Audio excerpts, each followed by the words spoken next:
ఎన్నికలు అయిపోయి రిజల్ట్స్ వచ్చిన తర్వాత ఎప్పటికప్పుడు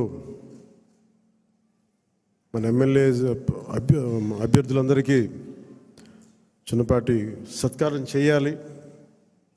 ప్రజలు ఇచ్చిన సత్కారం కంటే పెద్దది కాదు ఇది. కాకపోతే నాకు చెయ్యాలి అని ఒక చిన్న కోరిక ఈరోజు చాలా రోజుల తర్వాత నెరవేరింది. మనం చేసింది మొన్న బాంబేకి వెళ్ళి మన మ్యారేజ్కి వెళ్తే అంబానీ గారి ఇంట్లో పెళ్ళికి వెళ్తే అందరూ కూడా మాట్లాడుతుంది 100% పోటీ చేసిన ప్రతి సీటు మీరు ఎలా గెలిచారు. భారతదేశపు రాజకీయ చరిత్రలో ఇప్పుడు దాకా జరగలేదు. ఇది ఒక కేస్ స్టడీ అయిపోయింది చాలామందికి. చాలా పటిష్టమైన ఉన్నతమైన పొలిటికల్ ఇన్స్టిట్యూషన్స్కి వీటన్నిటికీ ఒక స్టడీ మెటీరియల్ అయిపోయింది ఎలా సాధ్యపడింది అనేది. నేను ఇదే వేదిక పైన ఈరోజు ఒకప్పుడు ఈ వేదిక చాలా పెద్దగా అనిపించేది నాకు. మన సైజు పెరగటం వల్ల, పార్టీ సైజు పెరగటం వల్ల ఈరోజు ఈ వేదిక చాలా చిన్నది అయిపోయింది. ఇదివరకు ఇదే హాల్ చాలా పెద్దగా అనిపించేది నాకు.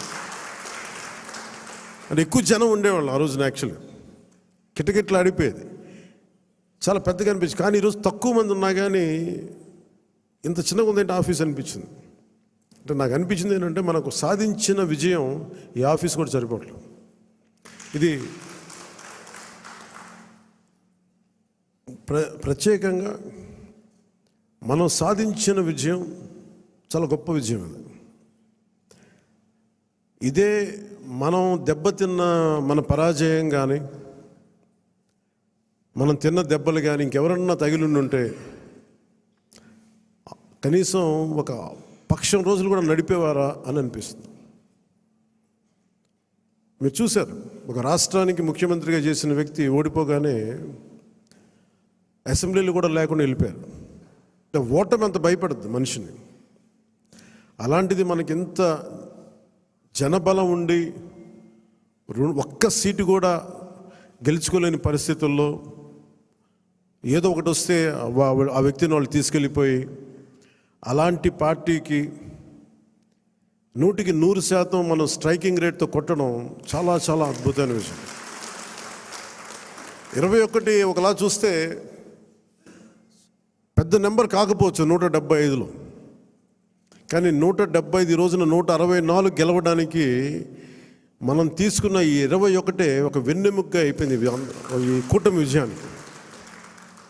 ఇది మామూలు విజయం కాదు.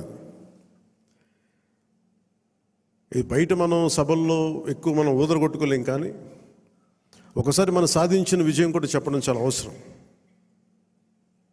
ఇది నా వ్యక్తిగతంగా నేను చాలా సందర్భాలు కొన్ని సినిమాల్లో ఏదైనా చేసినా కానీ, నేను పెద్ద మాట్లాడిన కానీ, ఇది ప్రజలకు సంబంధించిన విజయం కాబట్టి ఒక మార్పు కోరుకుంటే కోట్లాది మంది ప్రజల రోడ్ల మీదకి వస్తారు. మనం చూసాం ఎంత నలిగిపోయామో మనందరం. ఇందాక పెద్దలు మనోహర్ గారు చెప్తున్నట్టుగా రోడ్డు మీదకి రావాలంటే భయపడిన సంవత్సరాలు అవన్నీ. ఒక పోస్ట్ పెట్టాలంటే భయం అందరికీ. ఏదైనా మాట్లాడి ఒక అభిప్రాయం చెప్పాలంటే భయం. పచ్చి బూతులు తిట్టేయడం, ఇంట్లో చిన్నపిల్లల్ని పెద్దని చూడకుండా భయపెట్టేయడం, క్యారెక్టర్ అసాసినేషన్ కేసులు, సాక్షాత్తు ఒక పార్లమెంట్ సభ్యుడిని బంధించి మరీ తీసుకొచ్చి ఉన్నతాధికారుల చేత ఈ గుంటూరు ఈ సిఐడిదే ఆఫీస్లో ఆయన మీద పాశవికంగా ఆయన కొట్టించిన తీరు, 4 దశాబ్దాల సుదీర్ఘమైన అనుభవం ఉన్న ముఖ్యమంత్రిని కూడా, ముఖ్యమంత్రిగా చేసిన వ్యక్తిని కూడా, ప్రస్తుతం ముఖ్యమంత్రిగా ఉన్న శ్రీ నారా చంద్రబాబు నాయుడు గారిని కూడా జైల్లో పెట్టి 53-54 రోజులు అలాంటి భయభ్రాంతులు చేసిన ప్రభుత్వం. రోడ్డు మీదకి ఒక నోరు తెరిచి మాట్లాడాలంటే భయం, అడ్డగోలు ఇసుక దోపిడీలు. ఇలాంటి నేపథ్యంలో 5 కోట్ల మంది ప్రజలకి వెన్నుదన్నుగా నిలబడింది జనసేన పార్టీ. రోడ్ల మీదకి రావాలంటే భయం వచ్చింది. ఈరోజు మనకి 100% ఎందుకు వచ్చింది అంటే 5 కోట్ల మంది ప్రజలకి గుండెల్లో ధైర్యం నూరిపోసాం. మనం దెబ్బలు తిన్నాం మనందరం. మన ఎవరు ఇక్కడ ఉన్న వేదిక పైన వీళ్ళుంటే, మన గెలిచిన ఎమ్మెల్యేలు ఉంటే, పోటీ మీకు అన్ని స్థానాల్లో బలం ఇచ్చిన మన జన సైనికులు, వీర మహిళలు, ఇక్కడ ఆసీనులైన నాయకులు ప్రతి ఒక్కరూ మీరందరూ ఉండబట్టి ఈ విజయం సాధ్యమైంది. 21 మంది ఎమ్మెల్యేలు ఇక్కడ మేము కూర్చోగలిగామంటే నాతో సహా అది మీ అందరి కష్టం, శ్రమ, మీ మేధో మదనం, మీ ఎలక్షనీరింగ్ కేపబిలిటీ. జన సైనికులు అసలు పోటీ చేయని చోట్ల, మనం పోటీ చేసిన చోట్ల జన సైనికులు చేశారు, వీర మహిళలు చేశారంటే అదొక మన కోసం చేశారు అనుకోవచ్చు. కానీ మన పోటీ చేయని చోట, మనం పోటీ చెయ్యని మిగతా 160 మన మిగతా అన్ని చోట్ల అసలు ఎలా నిలబడ్డారు కూటమికి, తెలుగుదేశానికి కానీ భారతీయ జనతా పార్టీ కంటే నాకు నిజంగా చాలా చాలా ఆనందం వేసింది. అలాంటి జన సైనికులకి, వీర మహిళలకి చేతులెత్తి మీ అందరికీ మనస్ఫూర్తిగా మీకు నమస్కరిస్తున్నాను. అంటే మీరు రాష్ట్రం కోసం తపన పడ్డారు, రాష్ట్ర బాగోగు కోసం తపన పడ్డారు. సో మీ అందరికీ చాలా చాలా మనస్ఫూర్తిగా నేను ఈ సందర్భంగా నేను మీకు ధన్యవాదాలు తెలుపుకుంటా ఉన్నాను. అలాగే మనం అడుగుతా ఉన్నారు, ఏమైనా ఆశించావా నువ్వు పదవులు, ఉప ముఖ్యమంత్రి అవుతామని ఆశించావా? నిజంగా చెప్పాలన్నా నిజంగా ఏమి ఆశించలే. మీరు చూశారు అసెంబ్లీలో కూడా మొట్టమొదటి నేను మాట్లాడినప్పుడు, ఎవరైతే మన దురదృష్టం ఏంటంటే మనందరం కూడా చరిత్రను ఎప్పుడు మర్చిపోతూ ఉంటాం. నిన్నగాక మొన్న వచ్చిన నాయకులు గుర్తుండిపోతారు, కానీ ఈ నేల కోసం ఎవరు త్యాగం చేశారో వాళ్ళు మర్చిపోతూ ఉంటాం. మన అమరజీవి పొట్టి శ్రీరాములు గారి పేరు ఎందుకు చెప్పానంటే, పేరును ఒక డొక్కా సీతమ్మ గారి పేరు ఎందుకు చెప్పానంటే, వారి చేసిన సేవలు మర్చిపోతే మనం కృతజ్ఞహీనులు అయిపోతాం.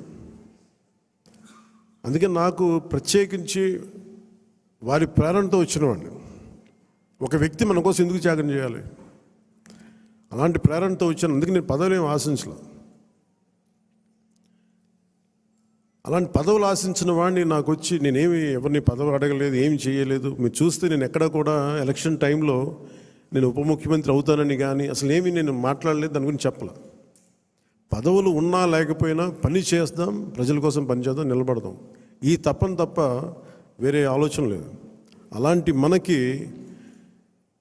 ఈరోజున మన ప్రభుత్వంలో భాగస్వామ్యం అవటం మనందరికీ కూడా చాలా పెద్ద బాధ్యత.